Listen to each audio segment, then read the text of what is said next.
Kuna dawa inaitwa mshashaiza. Kuna dawa inaitwa mshashaiza. Mshashaiza ni dawa ambayo inaweza kumaliza tatizo lako wewe ambaye umeachwa na mume, na yule mume baada ya kukuacha ndo imekuwa sababu wanawake walio wengi wanachukia ndoa. Ni kwa sababu tokea alivyoingia kwenye ndoa ameingia kwenye dimbwi la matatizo. Kuna mtu mpaka leo ukimgusia swala la ndoa watamani kuingia kwenye ndoa tena baada ya kuachwa. Kuna wanawake mpaka leo wamehangaika kwenda kwa taasisi za kiserikali, wameenda mahakamani, wamekwenda kwenye watumishi wa Mungu, wameenda kwa mapadri, wameenda kwa maaskofu. Kuna watu leo wameenda kwa mashehe, kwa makadhi kujaribu kuachwa, kuomba talaka. Ni kwa sababu alikuwa na moyo mzuri, alitamani kuingia kwenye ndoa kwa sababu ndoa ni ibada, ndoa ni furaha. Lakini tokea alivyoingia kwenye ndoa, yani ni kama imeingia kwenye shimo la moto. Anataka aachwe ili moyo wake uwe na amani. Anataka apewe talaka ili aishi kwa amani. Anahitaji kujihudumia kwenye maisha yake yeye mwenyewe. Lakini mwanamke huyu anahangaika mpaka leo hajapewa talaka.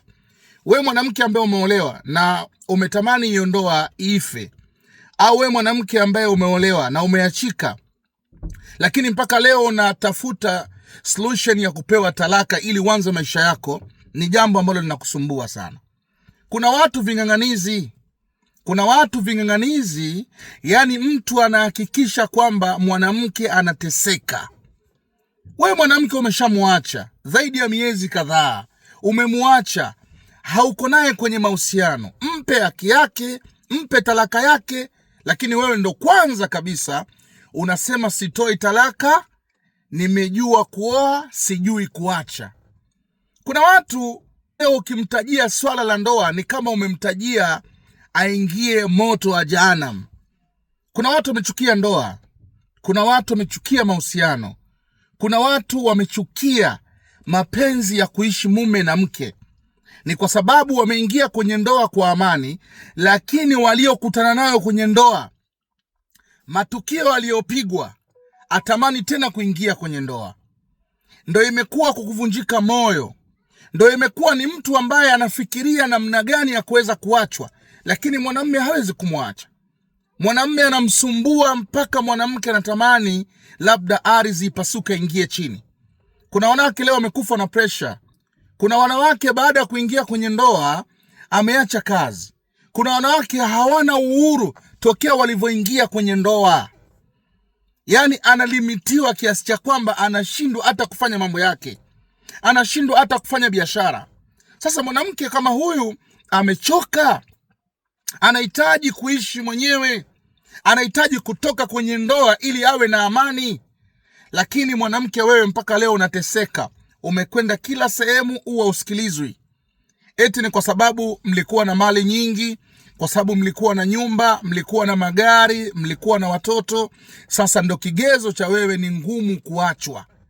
Kama unahitaji kuachwa kweli, uko very serious, huyo mwanamume umemchoka, unahitaji ya kuache, ziko dawa ambazo ukizifanya yeye mwenyewe anakuacha, yeye mwenyewe anakupa talaka ili haache kukusumbua. Kwa sababu kwenye jamii kuna watu wanateseka.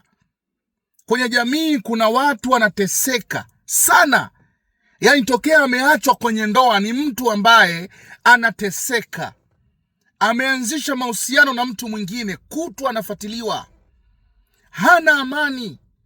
Wewe mwanamke umeshamuacha, ana maisha yake, bado unamsumbua, kumpa haki yake utaki, kumpa mali zake utaki. Kuna watu mpaka leo kesi ziko mahakamani za mirathi. Yani baada ya kuachana vile vitu vitakuwa vigawanywe.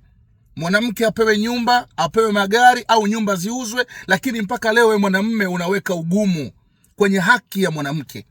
Sasa wewe mwanamke ambaye unateseka kwa hali hii, wewe mwanamke ambaye unaona kwamba mimi nimeshindwa, nimekwenda mahakamani, nimekwenda kwenye kila idara, umekwenda kwenye kila idara kujaribu kuomba msaada ili angalau uwe na amani.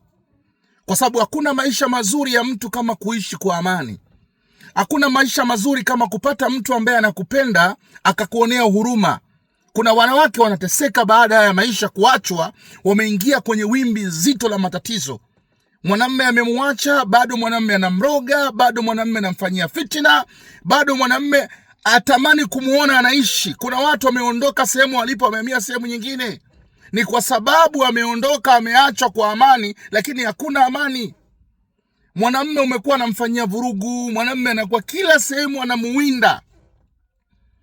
Shanifahamu? Kwa hiyo kuna wanawake wanapitia matatizo kama hayo.